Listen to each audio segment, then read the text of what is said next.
Assalamualaikum warahmatullahi wabarakatuh. Waalaikumsalam Waalaikumsalam warahmatullahi warahmatullahi wabarakatuh. wabarakatuh. Baik, alhamdulillah wassalatu wassalamu ala Rasulillah wa ala alihi washabihi wa mawalah ma ba'du. Kita buka kuliah pagi ini. Minta tolong videonya dinyalakan. Videonya dinyalakan ya.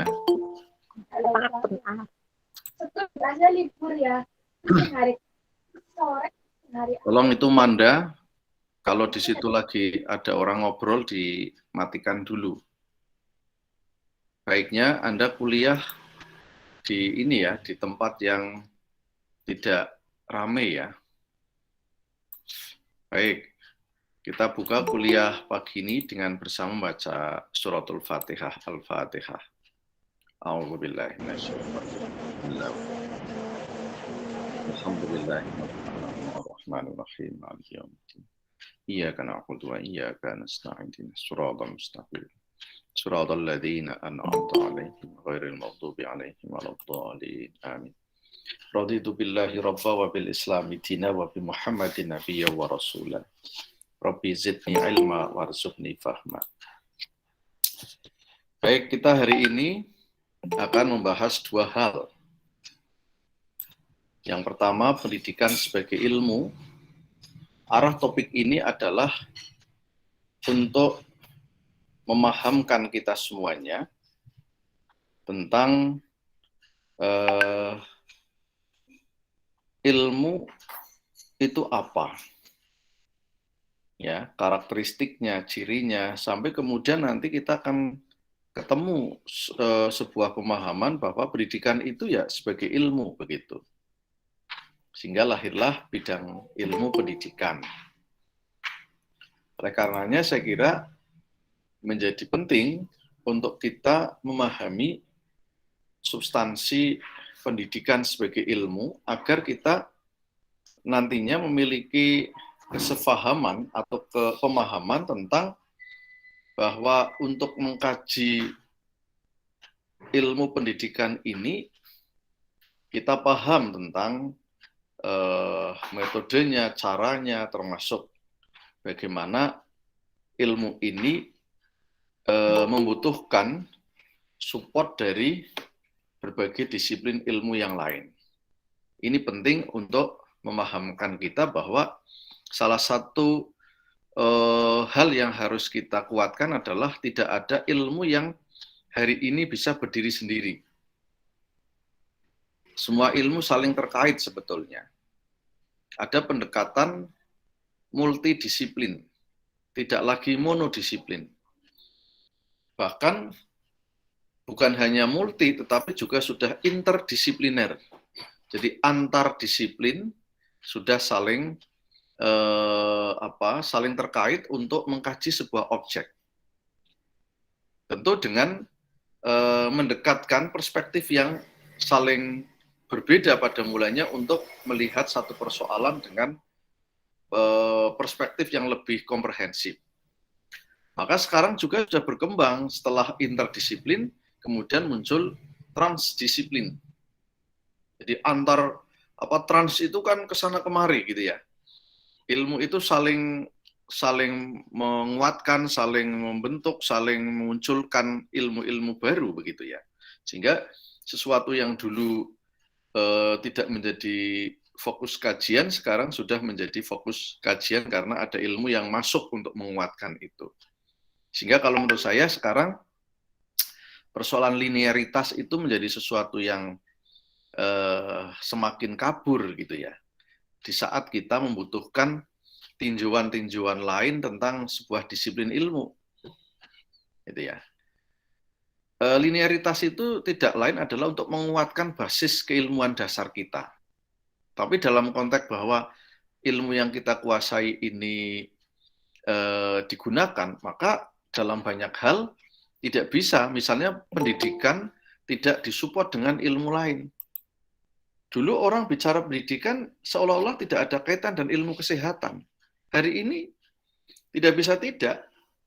mau tatap muka saja, dokter medis ya, tenaga medis datang ke sekolah.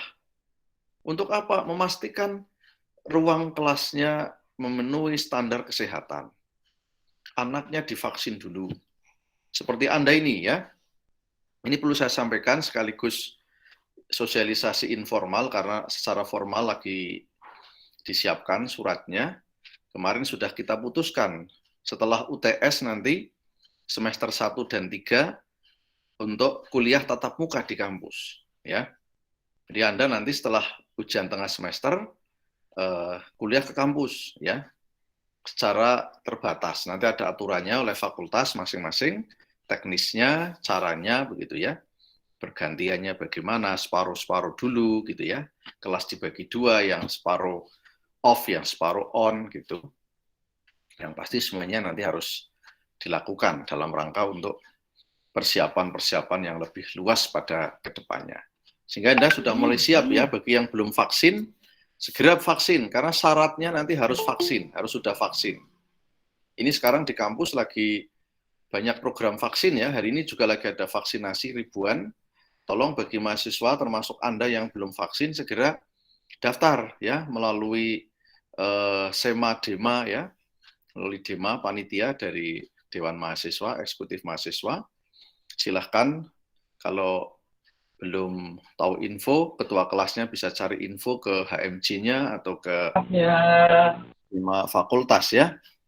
Silahkan untuk bersiap kuliah, harus divaksin dulu.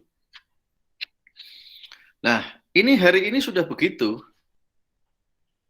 Ya, pendidikan dulu orang bicara pendidikan ya belajar, ngajar gitu ya. Edukatif, guru murid. Sekarang udah nggak bisa. Berkembanglah pendidikan pendidikan dengan perspektif yang tidak tunggal ya. Sudah masuk di situ bagaimana mengedukasi orang dengan baik ketika ilmu-ilmu lain juga support ke situ, menjadi salah satu yang menguatkan bagi kita sekalian. Nah.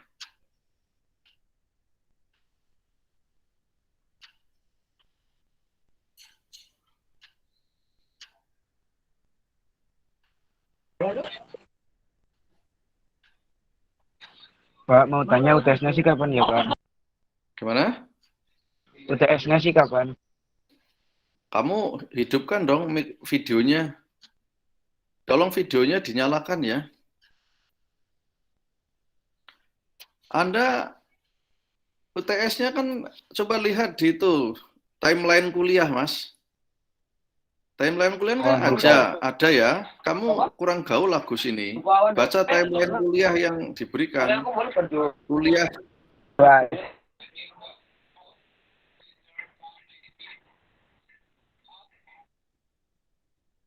Ini suara apa ya? Silakan videonya dihidupkan ya. Jadi setiap dosen itu kan memberikan timeline. Ya. Jadi setelah kuliah ke-7 itu UTS, Mas. Silakan dibuka timeline-nya ya. Teman-teman punya kan ya? Punya, Pak. Sudah saya share kan ya? Nah, itu Punya, Pak. Ada, Pak. Bisa nggak tahu gimana itu. Agus, kenapa nggak punya, Gus? Halo, Gus? Pak, banyak file di televisi. Hah? Dibuka dong ya, setelah minggu ke-7, tatap muka minggu 7 minggu ya. Nah, minggu ke-8-nya nanti UTS. Begitu, Mas ya. Iya, Pak. Kalau mau minta kalender akademik, silahkan Anda ke fakultas, ke kaprodinya, minta ke sana, jangan ke dosen. Jadi kalender, Mas, kalender akademik, kegiatan kuliah dari tanggal berapa sampai berapa, UTS tanggal berapa, nanti semester genap mulai tanggal berapa, itu ada semua itu, kalender akademik namanya ya. Silakan ketua kelasnya minta ke prodinya ya. Nanti biar prodinya minta ke fakultas kalau belum punya ya. Jadi begini, kalau ada pejabat di fakultas kok suruh minta ke sana kemari, sampaikan kami mintanya ke Kaprodi gitu kan. Nanti biar Kaprodinya yang mencari ke fakultasnya begitu, ya. Anda itu punya prodi masing-masing ya. Jangan tidak difungsikan prodinya. Anda kan PAI ya, silahkan. Jangan-jangan malah nggak ngerti kaprodinya. Siapa kaprodinya? Ada yang belum kenal kaprodinya? Oke, saya lihat belum pada kenal ini.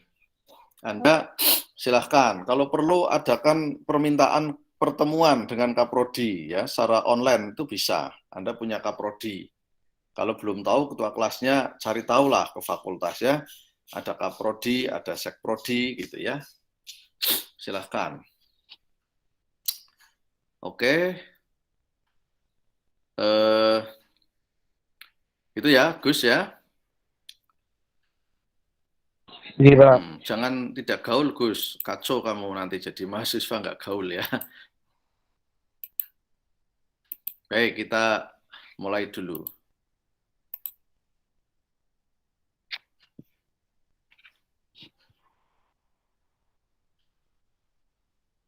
Jadi saya berharap mahasiswa jangan bertanya sesuatu yang pertanyaan yang sebetulnya sudah ada gitu. Baik, kita akan bicara pendidikan sebagai ilmu. Kita awali dari memahami pengertian ilmu. Ilmu itu apa? Pengetahuan yang telah diuji kebenarannya. Jadi tidak semua pengetahuan itu berkategori sebagai ilmu jika belum diuji. Ya, diujinya dengan apa? Ya alat uji. Oleh siapa? Oleh peneliti, oleh penemu, ya, oleh pengembang ilmu, gitu kan. Jadi kalau sudah masuk sebagai ilmu pengetahuan berarti sudah hasil riset, hasil uji, ya, sehingga bisa dilakukan. Ilmu apa saja itu sudah berdasarkan kepada hasil uji. Tentu ujinya ya tidak selalu konteksnya uji lab, ya tergantung jenis ilmunya. Diuji digunakan, ya. Seperti misalnya temuan vaksin ya. Vaksin itu kan kemudian produk ilmu pengetahuan itu, produk riset. Ya. Virus yang dijinakan kemudian dilakukan proses-proses kimiawi oleh ahlinya, kemudian diuji cobakan kepada manusia melalui berbagai uji klinis gitu ya. Kemudian jadilah temuan ilmu pengetahuan. Lahirlah ilmu tentang vaksin, nah, gitu kan. Ilmu tentang vaksin. Wujudnya namanya vaksin. Digunakan untuk membuat orang imun agar tidak terinfeksi oleh virus itu, gitu ya. Jadi itu produk cuma tentu itu produk uji klinis ya, uji lab, uji laboratorium klinis ya. Tapi juga tidak cukup hanya uji lab, tapi juga uji empirik, diuji cobakan ke orang gitu. Maka dulu pada awal-awalnya kan banyak orang yang kemudian menjadi relawan uji uji vaksin ya. Yang sebelumnya lolos dulu uji labnya ya. Ilmu membahas hal-hal yang dapat diamati, observable. Jadi sesuatu yang tidak bisa diamati, tidak bisa diobservasi, itu tidak masuk kategori ilmu. Ya. Pengamatan ini kan tentu ada pengamatan langsung dengan indera, ada pengamatan yang kemudian menggunakan bantuan alat. Ya. Ilmu tentang virus lahir karena virus itu bisa diamati. Mata tidak mampu melihat virus karena konon sangat kecil. Maka kemudian lahirlah alat untuk mengobservasi tentang virus.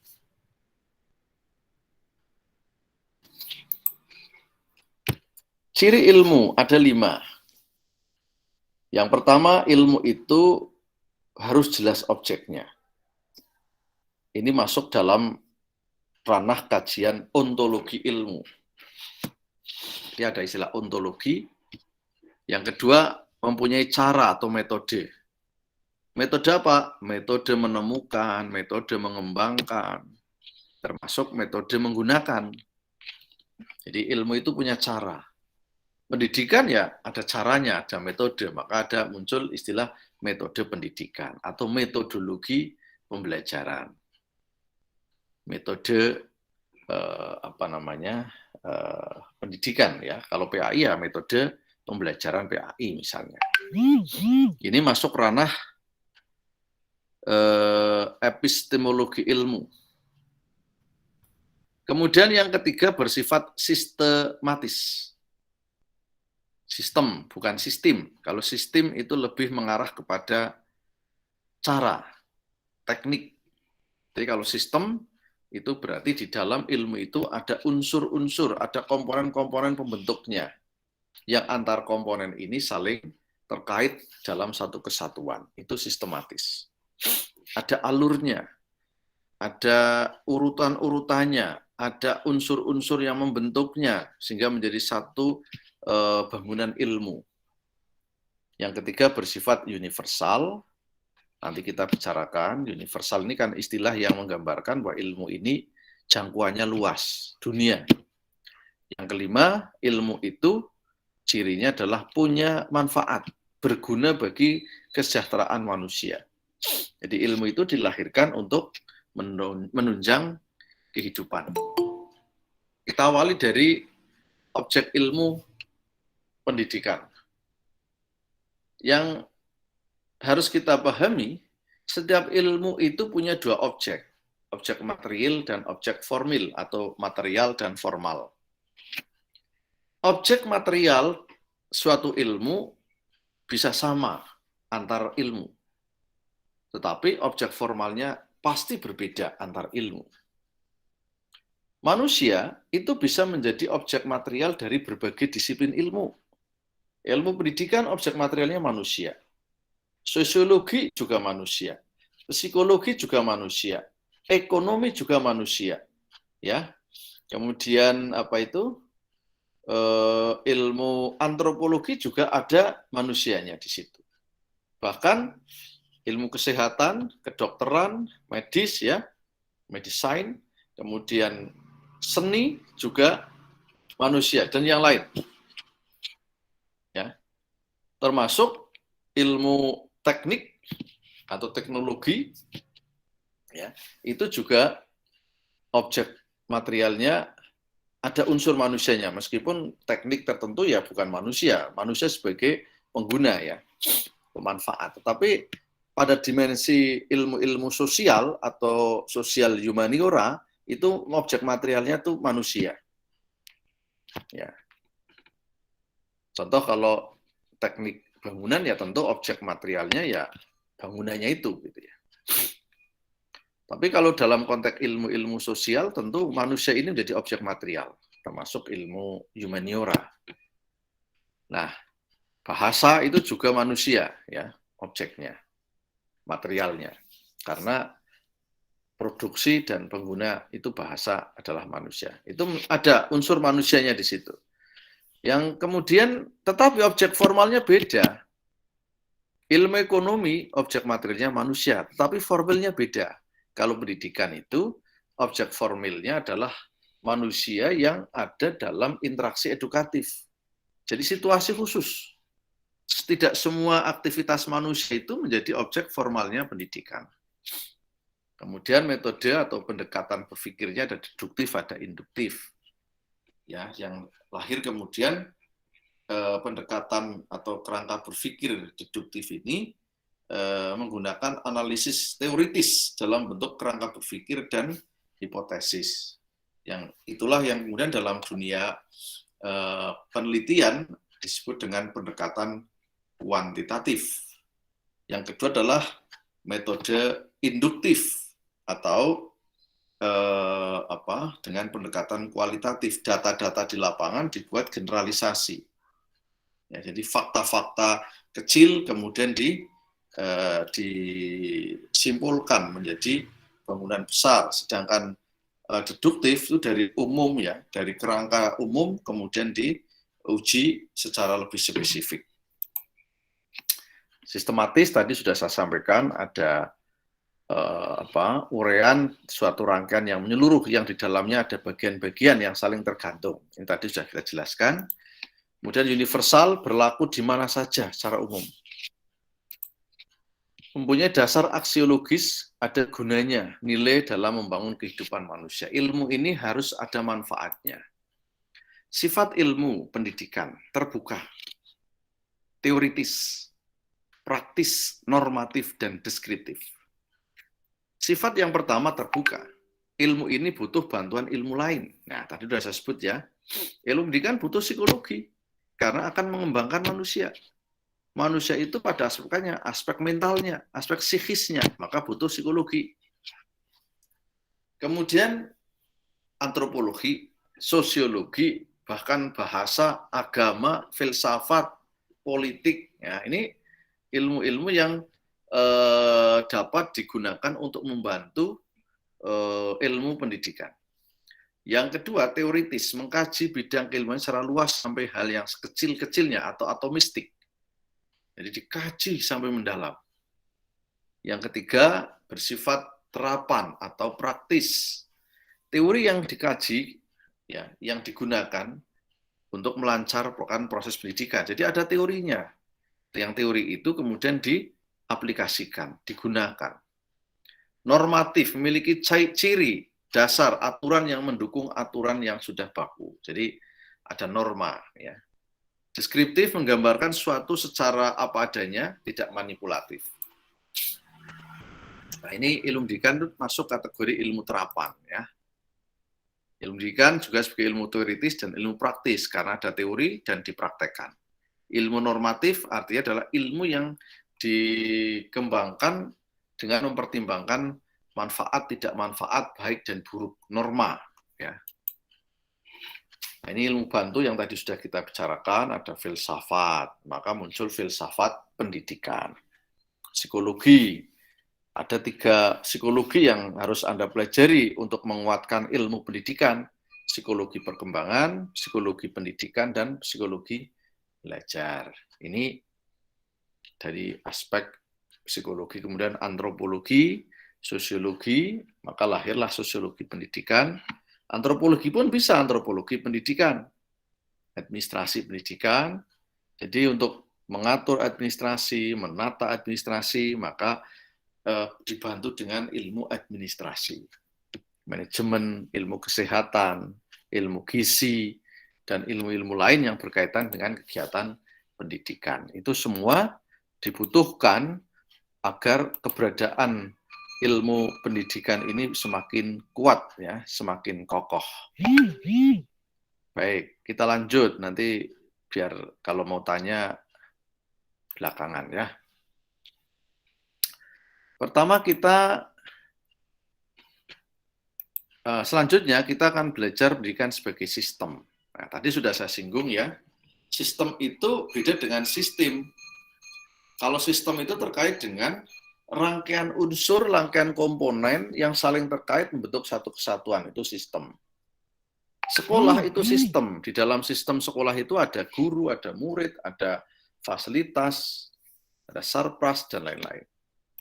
Banyak definisi tentang sistem. Roger A. Kaufman mengatakan sistem adalah jumlah keseluruhan dari bagian-bagian yang bekerja secara independen dan bekerja sama. Jadi keseluruhan dari bagian, jadi ada bagian-bagian yang kerjanya punya fungsi sendiri-sendiri, tapi dalam sistem kerja bersama untuk mencapai hasil yang dikehendaki. Satu kesatuan. Mobil itu sistem.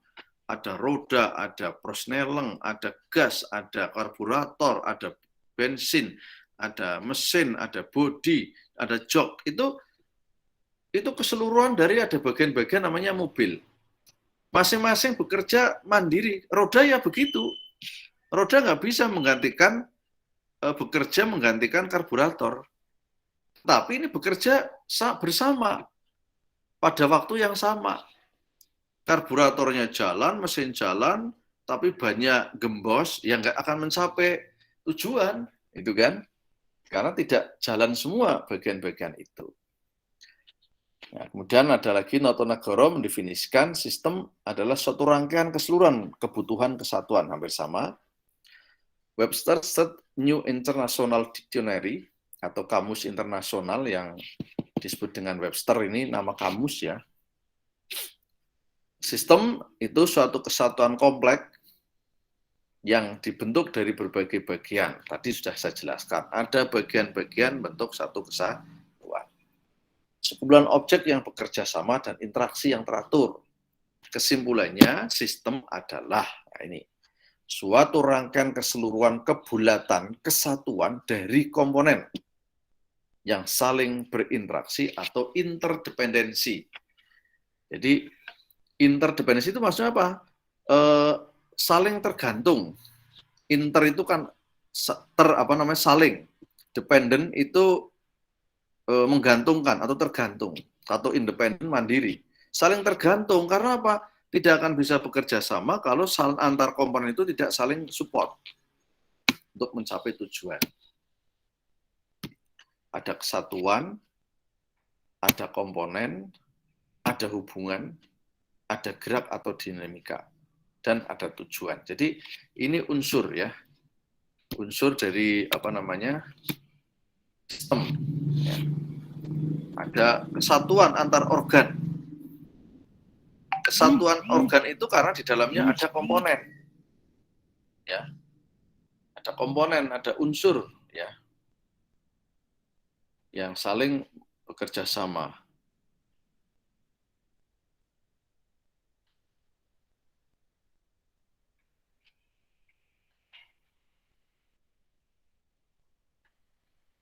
Oke, gitu ya. Kemudian, kalau bicara pendidikan, nah, komponen pendidikan itu secara garis besar ada 5 menurut saya. Meskipun 5 ini nanti bisa diturunkan menjadi banyak. Ya, jadi pendidikan itu komponennya ada tujuan, ada peserta didik, ada pendidik, ada alat pendidikan, dan ada lingkungan. Yang 5 komponen itu besok minggu depan sudah mulai dibahas, ya, yang presentasi sudah mulai minggu depan. Jadi ini sistem kehilangan salah satu komponen dari 5 ini pendidikan nggak jalan. Jadi bukan lagi sistem. Jadi harus keseluruhan 5 komponen itu ada. Contoh, pendidikan kok nggak ada muridnya, ya nggak jalan. Nggak ada gurunya, nggak ada alatnya, nggak ada lingkungannya, nggak ada tujuan yang akan dicapai, ya nggak bisa. Ya kalau bicara alat di dalamnya ya ada metode, ada media, ya, ada peralatan, perlengkapan, itu masuk kategori alat. Nah, kalau kemudian dirinci lebih luas, ya ini bisa dikembangkan lagi. Alat pendidikan, metode, isi ini disendiri-sendirikan. Tapi dalam perspektif lain, isi, metode, media itu bisa masuk alat. Nah, ini saling terkait antar komponen ini, ya.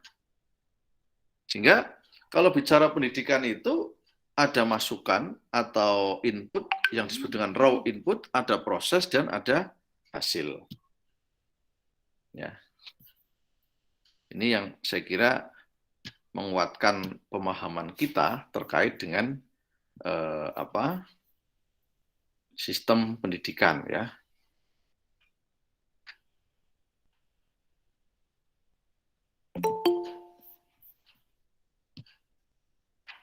Baik, saya kira pengantar tentang mengenalkan sistem sudah bisa saya sampaikan. Ini materi ini memang tidak panjang, tapi Anda bisa memahami. Intinya itu ya. Jadi kuliahnya nggak harus lama-lama ya. Yang penting Anda paham, mengerti tentang apa itu ilmu pendidikan. Nanti definisi-definisinya kita jelaskan lagi setelah ini. Silakan yang ingin bertanya. Fatur, Pak. Ya, silakan. Ya, Assalamualaikum Ini warahmatullahi wabarakatuh. dihidupkan Mas Fatur ya. Iya, Pak. Silakan. Terkait dengan sifat-sifat ilmu pendidikan, tadi kan ada normatif. Nah, itu kan kalau normatif kan ilmu yang dipertimbangkan dari segi baiknya dan buruknya. Buruknya, ya. Nah, Manfaat. Nah, kalau apa sifatnya itu banyak buruknya berarti bukan disebut sifat ilmu pendidikan, Pak. Ya, saya sambil ini ya tak medang ini, perutnya agak lapar ini. Ngajar dari pagi ini. Ini udah ngajar kedua ini. Jadi bagus pertanyaannya Mas Fatur. Artinya begini, ketika kita akan mendidik, semuanya harus dipastikan bernilai baik, Mas. Ya. Jadi yang dimaksud ilmu normatif itu sesuatu yang akan diberikan dalam aktivitas pendidikan itu sudah dengan pertimbangan ini maslahat. Ya kalau yang enggak ya tentu harus jangan diberikan dong. Ya. Sudah dipertimbangkan. Kalau ada orang mendidik untuk jadi jahat itu bukan mendidik namanya, Mas. Ya, itu tidak pakai norma. Ya. Berarti yang mendidik harus apa dipertimbangkan benar-benar ya, Pak? Iya, betul. Harus dipertimbangkan sesuatu yang memang bernilai baik. Nah, adapun nanti orang menjadi tidak baik karena pengaruh-pengaruh banyak hal itu kan tentu bukan karena apa ya, aktivitas mendidiknya, tapi aktivitas pergaulannya, aktivitas bersosialnya, gitu kan. Tapi substansi pendidikan itu harus bernilai kebaikan. Ya, bernilai norma. Norma itu harus dipilah. Ini loh, kalau orang bicara norma kan mesti sesuatu yang disepakati bahwa itu baik, Mas. Ya. Kalau Anda bicara norm ya, dipilih mana yang baik-baik itulah jadi norma. Yang tidak baik ya tidak masuk kategori norma. Maksudnya berdasarkan pertimbangan baik buruk itu adalah yang tidak baik jangan dimasukkan jadi norma, ya. Kalau sudah jadi norma berarti hal yang baik. Itulah yang bisa kita jadikan pijakan untuk kita melaksanakan kegiatan pendidikan. Itu Mas Fatur ya. Jadi apa ya? Jangan sampai keliru ya. Jadi semua orang mendidik itu mesti bernilai baik. Ya, orang terdidik itu mestinya jadi orang baik, gitu kan. Kalau orang terdidik kok tidak jadi baik, ya bukan orang terdidik, berarti kurang pendidikan, gitu kan. Ya, harus disempurnakan melalui pendidikan. Oke, gitu. Iya, Pak. Matur nuwun. Kalau ada orang kok mendidik kejahatan itu bukan mendidik, Mas. Sedang menyesatkan orang, ya. Kalau orang mendidik itu mesti mendidik untuk jadi baik. Diasupi dengan hal-hal yang baik, yang benar. Ya. Ini kamu lagi ngapa ngajak mendidik orang untuk jadi pencuri? Itu ya, itu bukan mendidik, namanya sedang menghancurkan orang ya.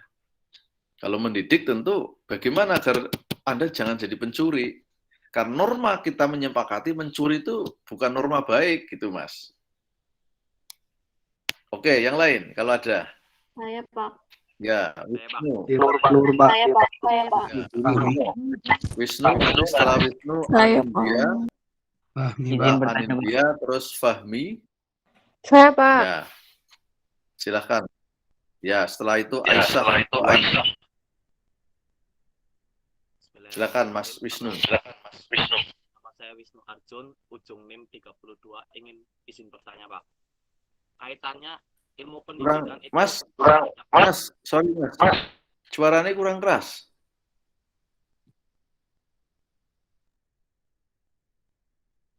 Ini... Halo Wisnu. Dalam, Pak. Suaranya kurang keras sedikit. Ya, silakan. Saya izin bertanya, Pak, bahwasanya kaitan ilmu pendidikan kan tidak jauh dengan yang namanya ilmu pengetahuan ya. Lalu perbedaan antara ilmu dan pengetahuan itu sendiri apa, Pak? Walaupun saling berkaitan, tapi kan Ya mungkin ada Ya. perbedaan begitu, Pak. Ya, ada namanya knowledge, ada namanya science, ya kan? Jadi yang masuk ilmu itu kan yang science, yang pengetahuan itu knowledge. Semua hal yang kita ketahui itu pengetahuan, Mas. Tetapi belum tentu pengetahuan jadi ilmu pengetahuan, jadi ilmu. Karena ilmu itu harus memenuhi kriteria tadi, ya. Ya, tadi kan ada diuji kebenarannya, ya, observable gitu, Mas. Anda pergi melihat pemandangan, itu Anda dapat pengetahuan, tapi bukan ilmu itu kalau belum dijadikan sebagai punya sistem, punya metode dan seterusnya, ya. Makanya untuk jadi sebuah ilmu melalui sebuah proses, ya, yang dikaji, ditemukan, dikuatkan dengan berbagai teori. Paham ya, Mas, ya? Itu. Anda sedang belajar ilmu dengan saya. Karena apa yang saya sampaikan itu sudah berdasarkan teori, ya, teori ilmu begitu. Oke? Nah, pendidikan itu sebagai ilmu, Mas, maka lahirlah ilmu pendidikan. Karena sudah berdasarkan kajian, sudah diuji, sudah ada metodenya, sistematis, ya, universal dan bermanfaat. Jadilah ilmu pendidikan. Jadi mendidik ini aktivitas yang berdasarkan teori. Makanya lahirlah ilmu namanya ilmu pendidikan. Oke? Silakan, Ahmad. Siapa tadi? Setelah ini. Siapa tadi? Mbak siapa? Setelah Wisnu siapa tadi? Udah Fahmi Sama dulu. Pak tadi, Pak. Oh ya, Soalnya. Anindya. Sama tadi sama Wisnu. Sama tadi yang mau ditanyain sama Wisnu. Oh gitu. Ya udah, kalau sama berarti nggak jadi tanya ya. Jadi tadi udah dijawab. Oke, silahkan Fahmi. Oke, izin bertanya. Nama Fahmi Nur Hidayat, yang belakang 79. Tadi sudah dijelaskan bahwasannya terkait metode dalam pendidikan itu ada metode pendidikan deduktif dan induktif. Nah, itu apa sih metode deduktif itu dan induktif, dan mengapa menggunakan metode itu, Pak? Ya, sebetulnya deduktif induktif itu kerangka berpikir, reasoning, ya. Yang dari reasoning ini akan lahir metode, ya, lahir cara. Kalau sudah bicara metode, sebenarnya sudah lebih praktis ya, tentang bagaimana mengamati, mewawancarai, menguji coba, eksperimen, itu metode. Nah, deduktif ini kan begini, orang melahirkan ilmu itu melalui uji riset, diuji kebenarannya. Nah, deduktif ini menggunakan pola dari teori diturunkan menjadi hipotesis. Kemudian hipotesis ini diuji. Benar nggak hipotesis ini? Hipotesis itu kan jawaban sementara atas sebuah asumsi. Contoh misalnya ada teori mengatakan, menurut empirisme mengatakan bahwa perkembangan manusia sangat dipengaruhi oleh proses-proses interaksinya dengan lingkungan. Coba diuji dengan deduktif. Ini teori. Benarkah orang sukses itu karena lingkungan? Nah, coba buat angket pada orang-orang sukses, ya. Ketemulah bahwa orang-orang sukses itu karena dia tinggal di sebuah lingkungan orang-orang sukses, misalnya begitu loh, Mas. Maka lahirlah uji kebenaran tentang tadi empirisme. Jadilah ilmu tentang faktor yang mempengaruhi keberhasilan orang adalah karena di mana dia tinggal. Oke, itu deduktif. Sedangkan induktif adalah si A ngomong bahwa manusia itu butuh makan. Si B manusia makan, C makan. Digeneralisasi berarti semua orang butuh makan. Jadi yang khusus jadi sintesiskan, digeneralisasi. Paham ya, Mas, ya? Sehingga jadilah teori bahwa semua orang butuh makan. Oke? Itu begitu. Jadi pendidikan pun begitu. Sekolah bermutu adalah sekolah yang gurunya kreatif. Sekolah B juga begitu, sekolah C begitu. Berarti kesimpulannya adalah bahwa guru kreatif menentukan kualitas pendidikan. Itu induktif dari fakta-fakta yang khusus digeneralisasi. Berbeda dengan tadi, deduktif dari teori umum kemudian diuji ke lapangan sebagai sebuah cara kerja. Paham ya? Itu begitu. Nah, dalam konteks penelitian, deduktif itu biasanya menggunakan pendekatan kuantitatif, pendekatan penelitian yang analisisnya statistik, pakai angka, ya, diperoleh dari angket, ya, dari tes misalnya, gitu ya. Untuk mengatakan SD di Indonesia itu anaknya pinter-pinter, itu bisa dibuktikan, diuji kebenarannya, lahirlah sebuah teori ilmu dengan dilakukan analisis terhadap hasil ujian.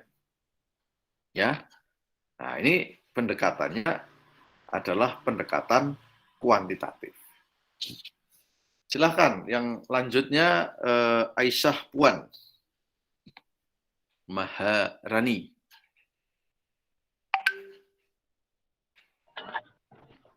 Izin bertanya, Pak. Tadi Ya. kan di ciri-ciri ilmu kan salah satunya itu kan bersifat sistematis ya, Pak, yaitu saling berketergantungan.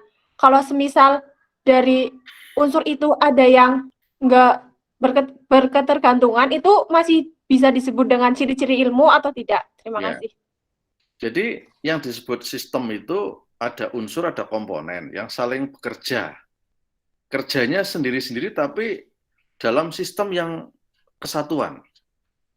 Tadi saya gambarkan mobil itu unsurnya banyak. Kehilangan satu atau satu komponen saja nggak bekerja, nggak berfungsi, maka sistem itu akan tidak jalan. Kalaupun berjalan, ada hambatan. Contoh, kamu pakai sepeda motor, ada spion. Spion kamu satu patah, masih bisa jalan nggak? Masih, tapi nggak. Nah, itu Mbak. Sama, pendidikan juga begitu. Ada yang kemudian unsur itu betul-betul unsur yang sangat substansial dan sangat menentukan. Motor Anda masih bisa berfungsi kalau unsur spionnya pecah, patah, tapi akan menghambat laju Anda, akan membuat Anda tidak nyaman. Tapi kalau bagaimana kalau misalnya Anda bensinnya habis?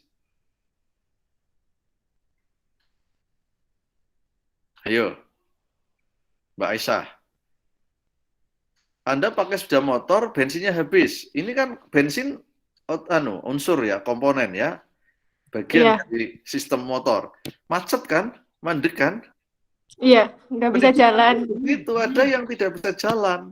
Maka ada nanti ada unsur primer, ada sekunder dalam sistem itu. Contoh dalam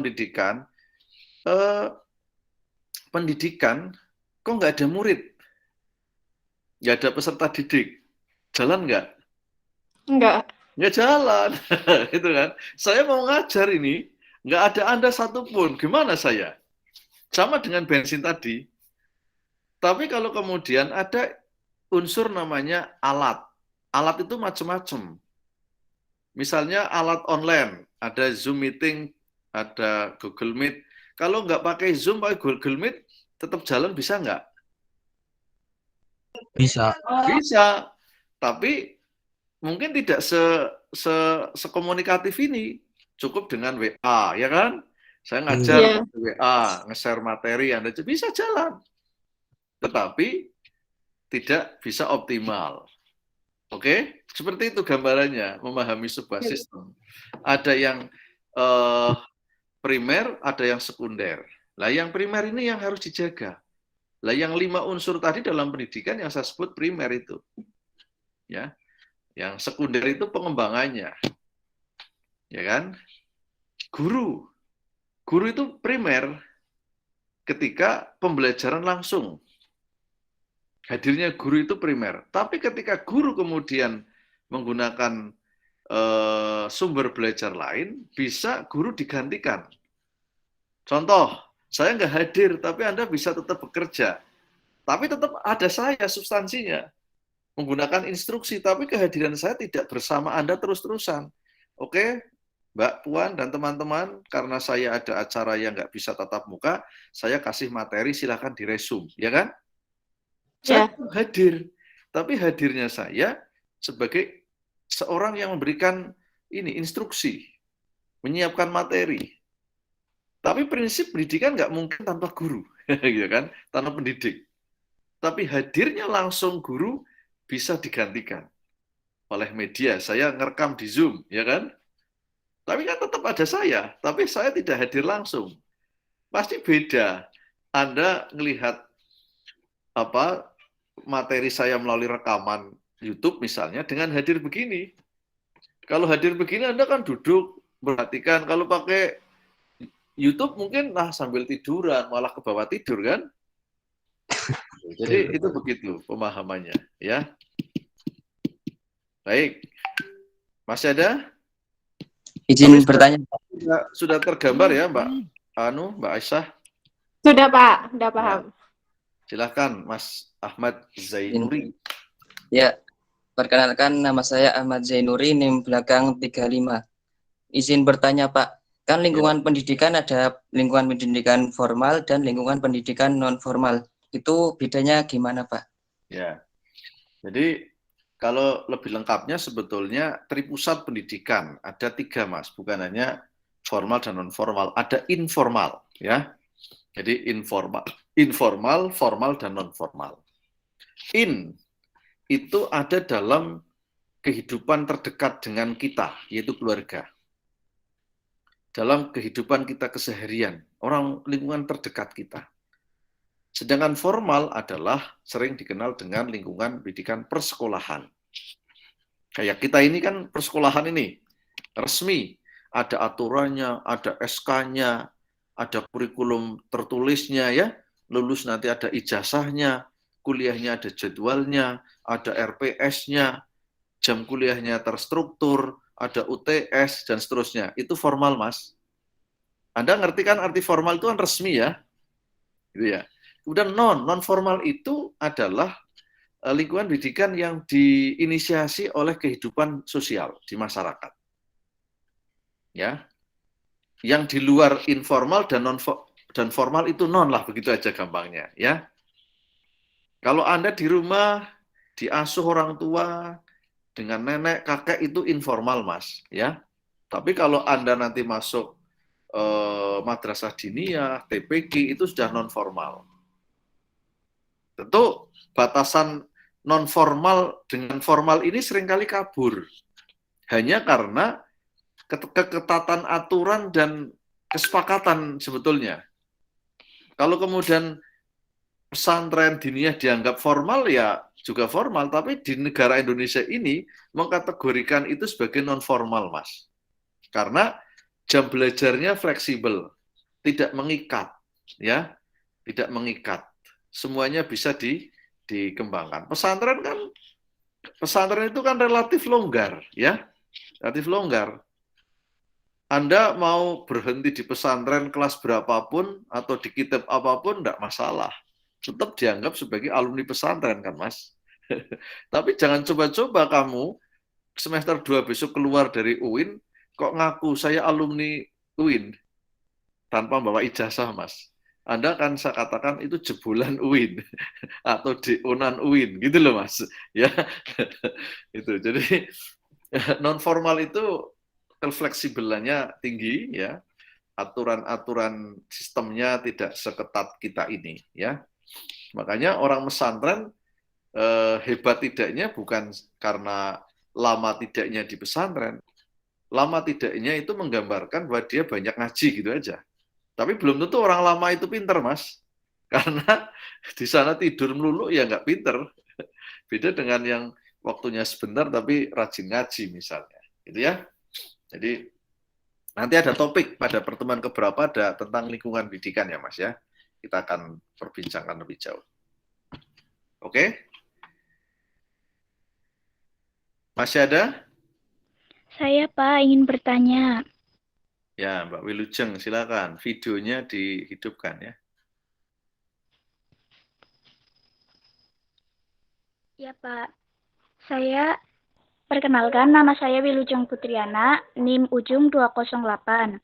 Saya izin bertanya Pak, tadi kan kita sudah mempelajari bersama bahwasanya ciri-ciri ilmu pengetahuan itu kan teoritis dan juga Pak.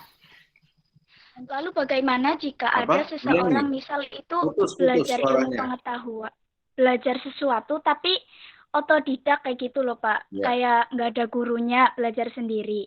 Apakah itu masih bisa dibilang ilmu pengetahuan, memenuhi syarat-syarat ilmu pengetahuan? Ya, terima kasih Pak. Otodidak itu kan cara belajar Mbak, bukan ilmu. Lah yang Anda pelajari itulah ilmu. Tolong jangan ditutup videonya, biar ada interaksi. Videonya dinyalakan, Mbak. Mbak Wilujeng, halo. Nah, jadi autodidak itu cara Anda mempelajari ilmu, Mbak. Auto itu kan sendiri, didak itu kan mendidik diri, ya. Jadi bukan konteksnya tadi ilmunya ya betul ilmu gitu loh, paham nggak? Hanya ilmu itu dipelajari secara otodidak, artinya Anda belajar mandiri, ya, independent learning kalau dalam bahasa Inggrisnya, atau autodidak lah begitu.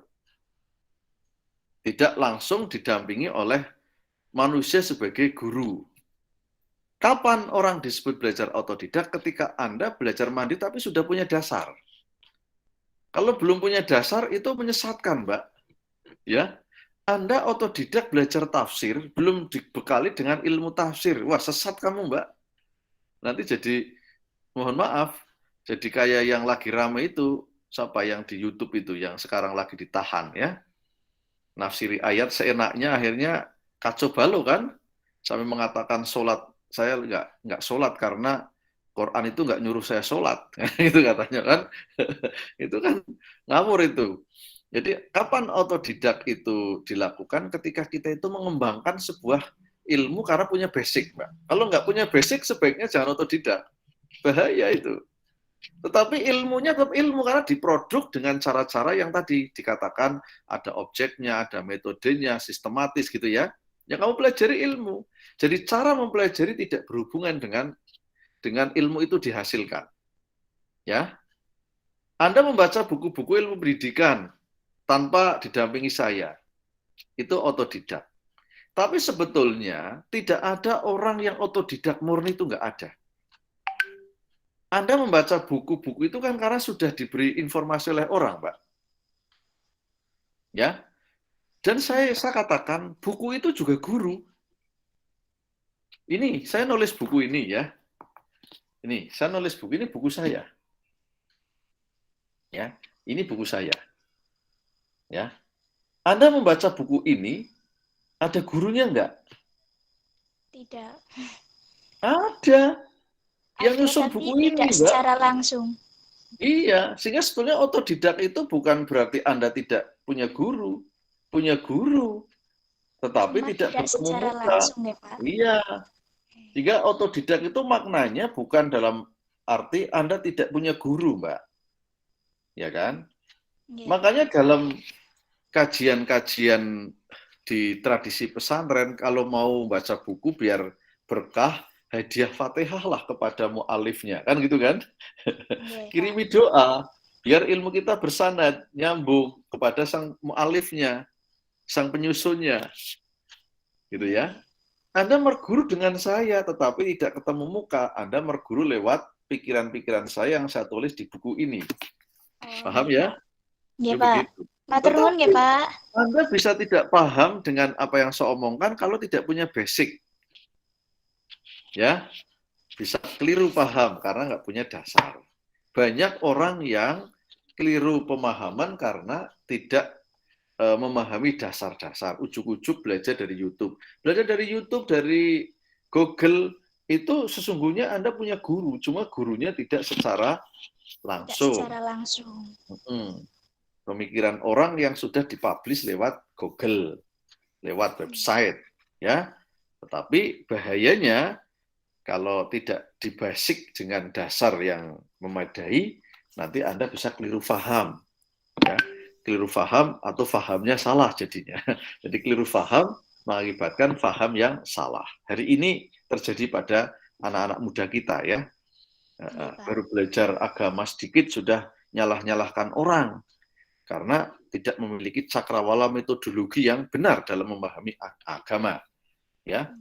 Baru bisa dalil satu sudah seolah-olah hebat sekali, padahal masih ribuan dalil, ya, ribuan hadis. Baru baca hadis arba'in sudah merasa semua hadis dikuasai, padahal hadis masih ribuan.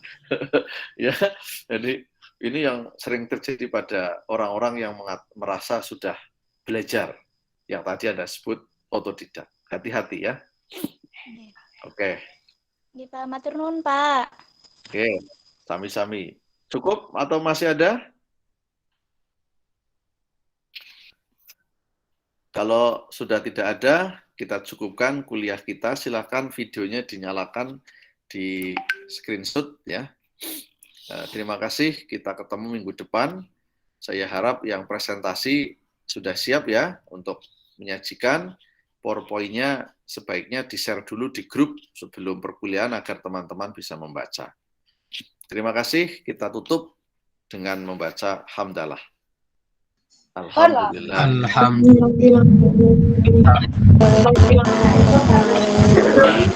Assalamualaikum warahmatullahi wabarakatuh. Waalaikumsalam.